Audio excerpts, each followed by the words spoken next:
Reading Nest project was started in 2004 with the goal to give teachers new knowledge and skills on how to customize the reading environment in kindergarten and elementary school and how to make books and reading activities interesting for children. Later, the Reading Nest idea also expanded to libraries, homes, and elsewhere. Thousands of teachers have been trained during the project and hundreds of reading nests have been created. Additionally, a Reading Nest handbook was made, which connects theory and practice.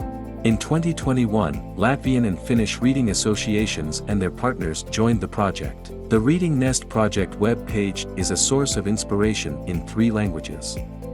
International conferences have provided an opportunity for professional idea generation and exchange of specialists from around the world. We invite you to the 6th Baltic Sea Conference on Literacy. Literacy Environment, Environmental Literacy.